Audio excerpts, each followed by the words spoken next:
What's happening? Yeah, you good, yeah? Going through the motions, my You're friend. Right. I mean, explain that on the football pitch to me today, man. 2-0 after 5 minutes, 5-0 after 20 minutes.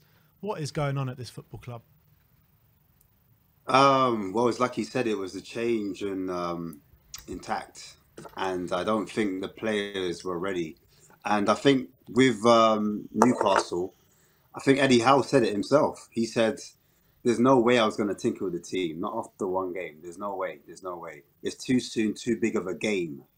And I just wonder what was going through their heads when they made that tactical change, because it was a massive game, was it not? For Spurs, I thought it was one of the biggest games of their season. I would have thought the management would have liked to keep things relatively the same, especially if... Go on, sorry. No, I was saying on the flip side of that, though, I mean, it's not like 3 at the back is serving us that well, is it? No, we've conceded quite a few goals at 3 at the back, but I think the tactic was, I thought, which worked, was we went for 3 at the back at the start, and then as the game progressed and things were quite tight, or we went and got a goal down, then you make a tweak here and there. You kind of have in-game management, and you try to change things as they went along. I just didn't think that the back 4 that we had, I didn't think the wing backs that we have, I didn't think they were good at playing the full back position, especially like with the defenders. They didn't have, I call it the football IQ, to say like, maybe take 2 steps back just in case someone so loses the ball. Or there wasn't like someone saying, "Oh, look, I think they're going to try and play through us." Maybe like one of us drops off or drops in behind and protects one of our fullbacks, because the fullbacks aren't used to being playing in that particular area. A lot of the time we got exposed because of those areas where our wing backs weren't used to being in. Do you know what I mean? And so I think that's where a lot of our problems happened. I think the first goal was because of the change with Sarr. Sarr basically loses the ball in midfield, and they pounce on it, and the ball comes out to Joe Linton straight away. And Porro and Romero, I don't think their body shape was really good. It wasn't close enough to Joe Linton. I think Joe Linton beats them too easily. And this whole thing with having your hands behind the back, I think it kind of unbalances you and makes you a little bit smaller. So I think Joe Linton found it easier to get his shot off. The shot comes off, and then it's a tap in. And that's what I mean. We're not reacting. We're very reactive. We're not thinking about where the player is going to be, where the danger is going to be. And that's the reason why we went 2-3 goals down in 8 minutes, because we weren't instinctive of where the danger was going to be. And also the midfield seemed anonymous as well. Where was the midfield? Like, we can put the blame on the defence, rightly so. But like, for all those goals, the midfield was absolutely, especially when you're putting an extra midfielder in there. We had an extra man than usual, and it's even more anonymous. And it's like more, and they were even more no-edging. Maybe no one knew. Maybe it was a case of, because there's 3, no one knows who's dropping back and stuff like that. But how can you explain that midfield for the first 20 minutes? Yeah, this is it. This is what I'm saying. The change in tactics, I don't think they were ready for, because I don't think the players were switched on enough. I think it looked like at the start it was meant to be Sarr and Højbjerg that was sitting in the 2 in front of the 3. But like every time we lost the ball, they found it very easy to play through us, because Isaac, their striker, he was good at sometimes dropping in the hole, like Harry Kane does, playing like a 10. He dropped off in between the lines, and there was no pressure on him, and he was able to link up and play triangles through our midfield. Look how easy it was for him to kind of just sit through a whole play. They always, every time Newcastle played through us, it looked like they had an extra man, because they literally let the ball do the work, and we were literally chasing shadows. And like you're rightly saying, it's like we had no midfield. It was like, what was the extra midfielder doing there? Like, that's the reason why I felt Sarr came off, because he was ineffective in that position. He kind of went missing, and every time they had, even when we tried to press high, there was a time like we tried to press high, they just did the ball for the second goal, they did the ball over the top. And I thought that's what we should have been doing. Instead of us trying to play out from the back, because we were playing out from the back, and I thought that was a big mistake, because Newcastle like to press high and they like to come onto us. I thought we should have gone long at times. The time we did go long, they won the ball back. They've done what's his name? Joe Willock does a wicked ball from the outside of his boot. My man does a curvy run, and he just puts it in the net. I'm like, wow, that goal was amazing. But we made Newcastle look like prime Barcelona. Like, it was crazy to watch. I couldn't believe what was happening before my eyes. But like all of the goals, it was like when we needed to go long, we didn't go long.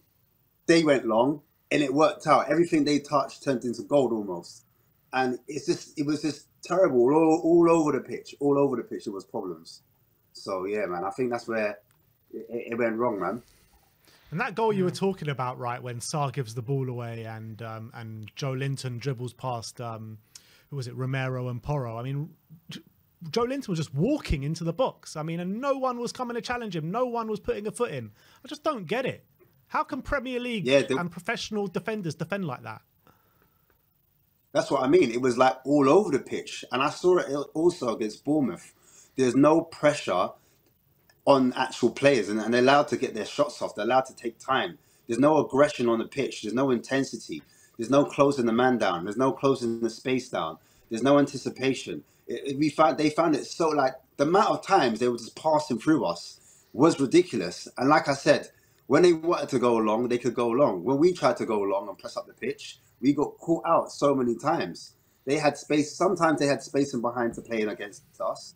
And sometimes, even when we did sit off them, they played through us. And it was like, whatever we did, we didn't have an answer. And LLORIS came out and he said, it wasn't even a tactics thing, I'm not going to lie. It's just the actual desire and the fight. And obviously, Conte alluded to that as well. Earlier in the season, that was the last thing he left with us, because these players just don't have the fight. They lack the desire. They don't have the hunger. They're used to it. They're used to not fighting for anything. They're used to not playing for anything. So I think it's a mixture of things. I don't think it was just the players not having a fight and a lack of desire. I just think they looked a bit lost at times. And when you go 3 goals, no reply in 8 or 9 minutes, like, naturally you're gonna sink. You're looking for leaders, but there are none, because everyone's like, what the f just happened? And it's just a repeat of every week. Every week we capitulate. It's not like, oh, we capitulate against Southampton and then we bounce back against Everton, or we capitulate against Sheffield United and then we come back against Wolves. No. Or AC Milan, we capitulate, and then obviously we come back against, I don't know, Bournemouth, or I don't know, there's games I'm missing out here, like, but it's just a constant theme where once we go down, we can't bring it back. We just don't have it in our legs. It's like we either look too lethargic, no energy, not enough bodies in midfield, wing backs are too high up, naive defending, people pointing fingers, people blaming. It's like the whole thing. And LLORIS coming out saying, oh yeah, like, I was injured, that's the reason why I didn't come back on the field. I want to know, what minute did you got injured? Was it when they scored it within 2 minutes? Was it within the first 5 minutes? Was it within the first 9 minutes? When was that injury? I don't buy the injury bollocks. I don't buy that at all, to be honest.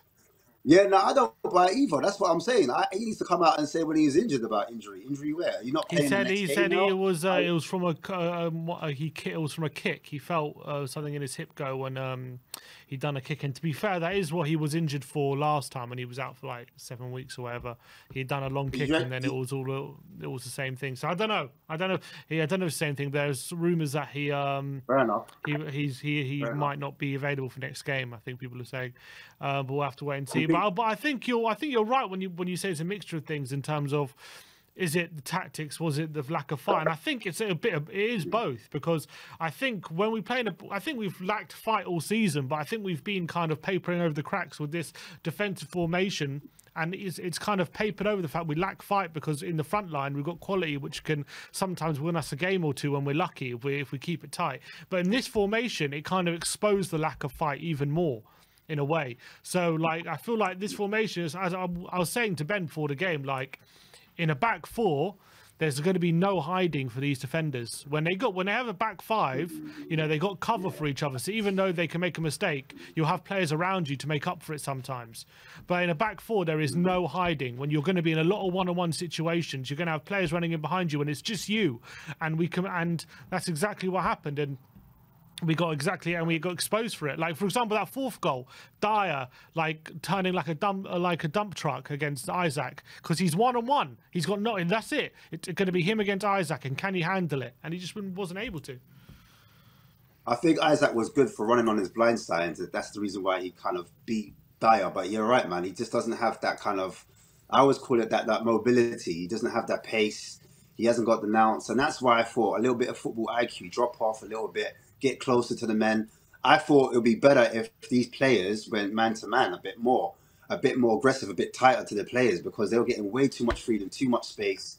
They didn't know how to defend the space, and every time Newcastle got the ball, they were able to play through us. Even though we had like 5 or 6 players around their players, it didn't matter. They were just literally just using the ball, passing it, and we were just like running around like headless chickens almost. Do you know what I mean? They were always there first. They won second balls as well. But like for me, it was insane for us to tweak it or not go to man, if you know that Newcastle want to press, they want to go high.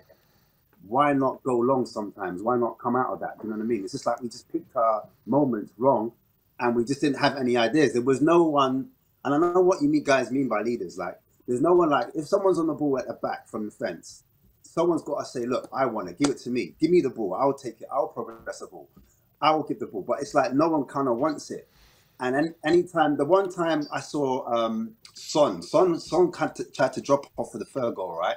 He drops off, but he's just not strong enough. When he runs back with his face to goal, if that makes sense. So he will run back and he's facing his teammates. I don't want to see Son like that. I prefer Son turning his body, opening his body up, taking the touch and running at players, not running back, trying to like be the man to hold players off. He's not McAllister. He's not strong enough. He hasn't got that kind of build.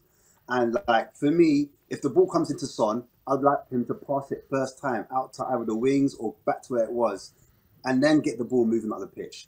None of this taking a touch, because you take a touch, you're going to get bodied. That's what happened. He got bodied. He doesn't, for me, in that hole, he's just not strong enough. He's just not strong enough in that position. And I know he's done it a couple of times this season in that position, but the majority of times he gets found out. And I just think tactically it's easier to prepare for. And going into the game, we just weren't in the best of form. So why play out for the back? Why risk it? Why do those risky tactics? For me, that's all down to Stellini. I think he made a big error on that one. I don't think he should have changed that big of a formation tactic. I know he had a few injuries to deal with. I get it. But just no. Not against Newcastle, not away as well, because our away record's been terrible, and especially with all those fans on our back, or all those away fans on our back. Sorry, or Newcastle home fans just shouting. I just don't think they've got the minerals. I don't think they've got what it takes right now. So I would have just stunk it out a little bit, just see it out a little bit. But obviously we went down at 2-0. Something's got to happen. You got to be a manager and could get hold of the situation. I didn't really see him getting a hold of the game and trying to tweak things, or tell a player, no, you need to come over here, come over to this side, protect him. Maybe you push up or you fill in. There was no in-game man management, and it was just hard to watch. It was hard to watch, and now I don't think much is going to change. I think Stellini even said that he wants to see out to the rest of the season. I don't think Levy's going to come and change anything drastically. I don't think he's going to look for a manager to come in now anyway. I don't think any manager would want to come in now to agree to kind of fix the mess that we're in. Probably, if Nagelsmann's watching this, he's thinking, yeah, you know what? Yeah, I'm all right still. I'm not going to lie. Yeah, I can keep that. I'm not trying to ruin my name. I heard what Conte said about you lot. I'm good. So, and if like, Poch is watching, he's like, where's that Chelsea contract? Well, listen, if it was me, my brother, I would do the same. Like, I would do the same thing. I'm not gonna lie to you. I'm not gonna lie. So it's a mess right now. We've just got Scott Munn. He's on gardener's leave. He's in Australia right now, watching flying spiders and kangaroos and sharks. I just say, man, just stay down under for a bit longer. I wouldn't be in any rush to come here anytime soon, if I'm being honest. But it's just a capitulation of things. And coming back to the what people were saying, like, everyone wants change. I've said it before on a channel, but I don't know if it's going to be enough. I mean, like, if we get battered at United and the fans start fighting each other, maybe that will change. I don't know. I'm not saying I want that. But I'm just saying maybe if that happens, maybe, I don't know, there might be a change. Who knows, man? Who knows? It's not looking good, man. But I always say there needs to be a storm before a rainbow happens. And that's all. That's what I got to say. This storm has been brewing for 4 years now. When's it going to happen, Ashmatic? When's it going to happen? We need the rainbow. Right? Where's the rainbow? And listen, Benzema, Simeone, listen, I'm trying to put some positive spin on it. I don't know what to say right now. I don't know what to do. But it's peak. I don't know. Like, I'm trying to give hope, but there's no hope. It's just like, yeah, just burn the whole thing and bring on the academy players. Just let the academy players just see it out there. Let Mondo and them man there, just the Vine and all them guys there, just let them have a little run out. Why not, man? What 6-1? We can't get worse than this, can we? Wow. Don't speak. We got Anfield next weekend, bro. Liverpool beat United 7-0. I wouldn't put it past them. I would not put it past them, bro. Brother, we had the worst run. I don't know who was writing the whole Prem story, but they screwed us over, man. They screwed us. Who would have known that we would have, even Brentford? I was shocked at Brentford. Bro. You can't talk about no one screwing us over when we were 3-1 up against Southampton and 1-0 up against 10 men Everton and losing at home to Bournemouth. There's no one screwing us over but ourselves. It's true. And I agree. Ash, nice pleasure to speak to you, my friend. We'll speak to you next time. Love, guys. Big up.